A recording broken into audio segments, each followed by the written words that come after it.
बम बम बाबा की जय। छपरा जिला में एक सिद्ध पुरुष रहते थे जिनका नाम था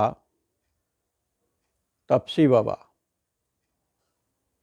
छपरा जिला के शेखपुरा गांव में वो रहते थे, जहां एक आश्रम बना हुआ है, तालाब है, मंदिर है, वहीं वो रहते थे।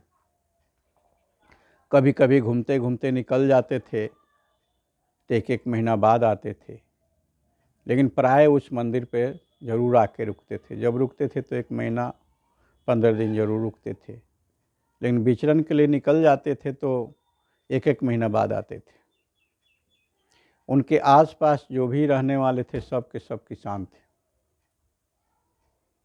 तो लोगों को पता चलता था कि तपसी बाबा आ गए हैं, तो उनके पास भीड़ लग जाता था शाम को, क्योंकि दिन भर तो घूमने के लिए निकल जाते थे, दिन में किसी को दर्शन नहीं देते थे।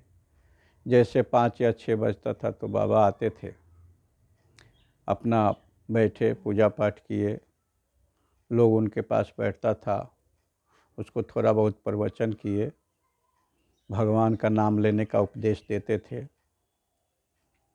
तो जब भी वो चलते थे तो लोग देखता था कि बाबा जा रहे हैं, लेकिन 5 मिनट के अंदर वो आंखों से ओझल हो जाते थे, इतना स्पीड चलते थे वो। लोग समझ नहीं पाया कि बाबा कितना स्पीड चलते हैं। और नित्य वो सोनपुर मेला स्नान करते थे। सोनपुर मेला में के बगल से गंगा जी बहती हैं, वहाँ आकर स्नान करते थे नित्य। लेकिन कोई जानता नहीं था कि कब सोनपुर मेला बाबा गए और कब आ गए। वो खड़ाऊ पर भी बैठ करके नदी को पार कर जाते थे। लोगों ने उनको देखा है नदी पार करते हुए। और उनके पास सभी जाति की, सभी समुदाय के लोग पहुँचते थे। सब लोगों का वो कष्ट सुनते थे और कष्टों का निवारण करते थे। और कभी भी उन्होंने चप्पल नहीं पहना या खड़ाऊ नहीं पहना, हमेशा वो खाली पैर रहते थे। और खाना में एक टाइम वो खाते थे। एक टाइम का खाना था उनका खीर भोजन, यानी कच्चा चावल और उसमें दूध डाल देते थे, खीर भोजन बना लेते थे और प्रसाद ग्रहण कर लेते थे, भोग लगा लेते थे। कभी उन्होंने भिक्षाटन नहीं किया, किसी से भिक्षा नहीं मांगा, क्योंकि वो वहाँ के आसपास के लोग किसान जानते थे कि बाबा अरवा चावल का खीर भोजन खाते हैं, तो उनके लिए दूध और चावल का व्यवस्था कर देता था। नित्य दिन किसान वहाँ, चावल तो रखा रहता था, लेकिन नित्य दिन दूध उनको पहुँचा देता था जितने दिन वहाँ बाबा रहते थे। दिन भर विचरते थे, शाम को आ जाते थे। बच्चे लोगों के साथ बैठते थे, उपदेश करते थे, भगवान का भजन करते थे, लोगों को भजन सुनाते थे, लोगों का कष्टों का निवारण करते थे। अगर तपसी बाबा को लोग नहीं देखता था तो वहाँ के लोग उदास हो जाता था कि आज बाबा नहीं आए। तो जाने से पहले वहाँ अपने आसपास में किसी न किसी को बोल देते थे कि मैं जा रहा हूँ, 15 दिन नहीं आऊँगा। तो लोग चिंता मुक्त हो जाता था कि आज बाबा बोल के गए हैं कि 15 दिन तक हम नहीं आएंगे। लेकिन 15 दिन 1 महीना बाद वो आते थे और यहाँ 15 दिन 20 दिन इस धाम पर रहते थे। शेखपुरा जो तालाब था वहाँ अपना, वहाँ भी पूजा पाठ करते नित्य और नित्य विचरण करते। लेकिन किसी को पता नहीं चलता था कि बाबा कब कहाँ चले गए। एक दिन की बात है कि एक किसान को पैरालिसिस मार दिया।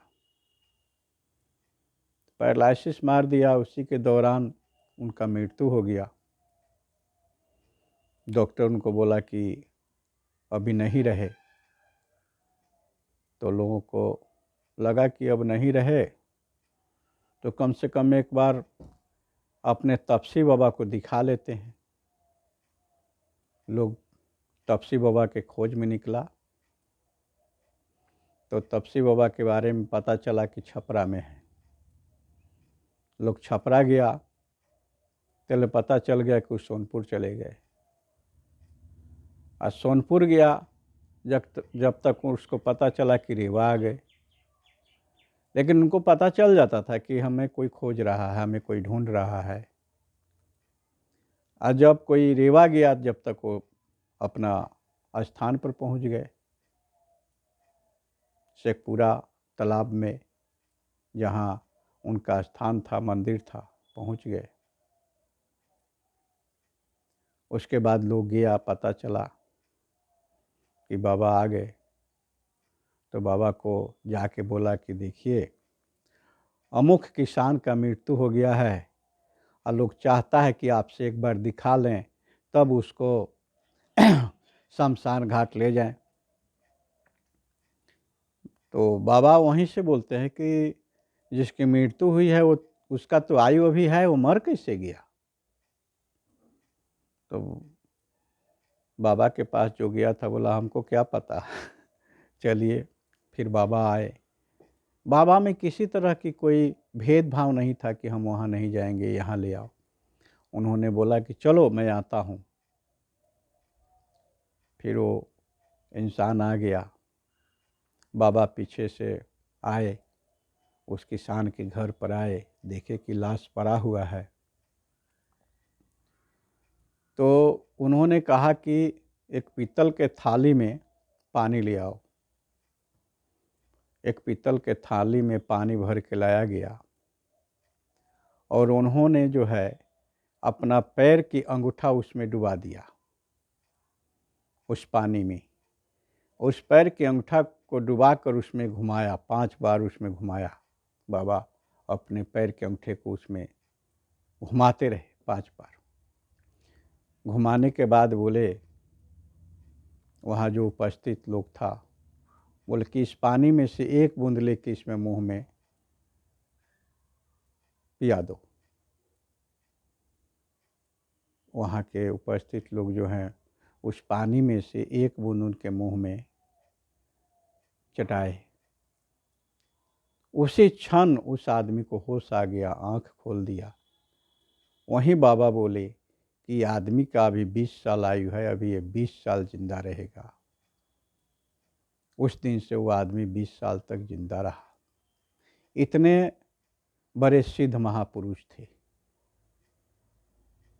उनके पास किसी तरह की घमंड नहीं थी। जो बुलाते थे उसको वो वहाँ पहुँच जाता था, वो जिसको बुलाए वो पहुँच जाता था। लेकिन बाबा में इतनी खासियत थी कि कोई भी किसान अगर उनके प्रति चिंता व्यक्त किया तो कुछ घंटों में ही वो उसके पास उपस्थित हो जाते थे, पूछते थे बोलो बचवा क्या दिक्कत है। तो ये है सिद्ध महापुरुष की कहानी, जो ये सत्य घटना है। ये छपरा जिला की घटना है, आंखों देखा हाल है। बोलिए बम्बो बाबा की जय।